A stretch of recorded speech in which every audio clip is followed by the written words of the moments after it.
But I want to spend a few moments on the constants of nature too, because these are again assumed to be constant.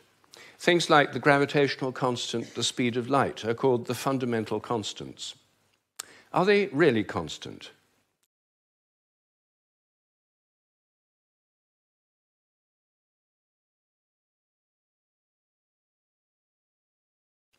Are they really constant?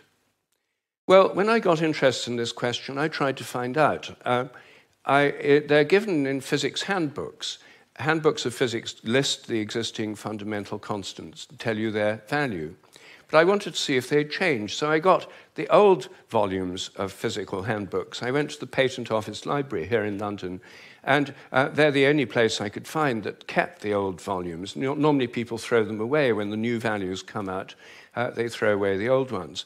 When I did this, I found that the speed of light dropped between 1928 and 1945 by about 20 kilometers per second. It's a huge drop because they're given with errors of only fractions of decimal points of error. And yet, all over the world, it dropped, and they were all getting values very similar to each other with tiny errors. And then in 1945, it went up, 48, it went up again. And then people started getting very similar values again.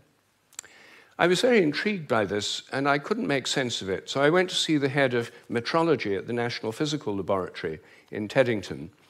Metrology is the science in which people measure constants.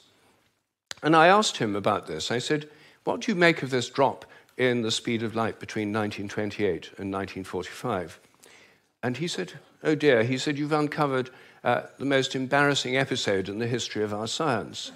So I said, well, could the speed of light have actually dropped? And that would have amazing implications if so. He said, no, of course it couldn't have actually dropped. It's a constant.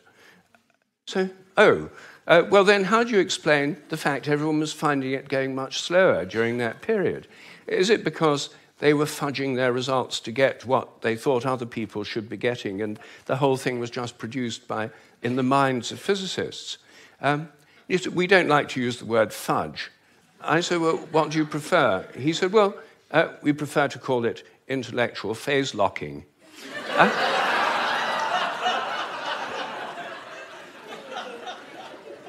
So I said, well, if it was going on then, how can we be so sure it's not going on today?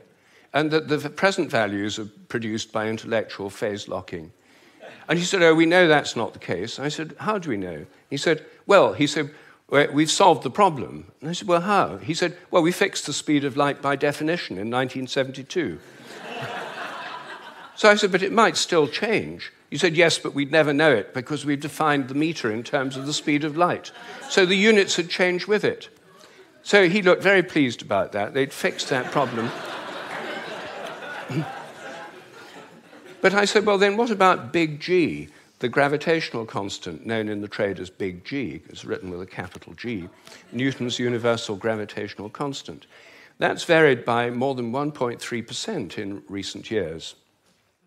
And it seems to vary from place to place and from time to time. And he said, oh, well, those are just errors. And unfortunately, there are quite big errors with big G. So I said, well, what if it's really changing? I mean, perhaps it is really changing. And then I looked at how they do it. What happens is they measure it in different labs.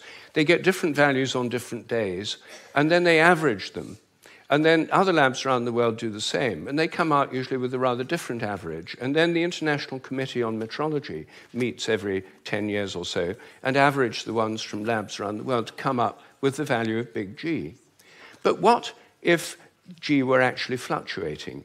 What if it changed? There's already evidence, actually, that it changes throughout the day and throughout the year.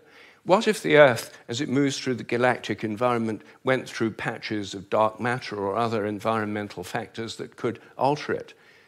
Maybe they all change together. What if these errors are going up together and down together? For more than 10 years, I've been trying to persuade metrologists to look at the raw data. In fact, I'm now trying to persuade them to put it online on the internet with the dates and the actual measurements and see if they're correlated, to see if they're all up at one time, all down at another. If so, they might be fluctuating together, and that would tell us something very, very interesting. But no one has done this. They haven't done it because G is a constant. There's no point looking for changes. You see, here's a very simple example of where a dogmatic assumption actually inhibits inquiry.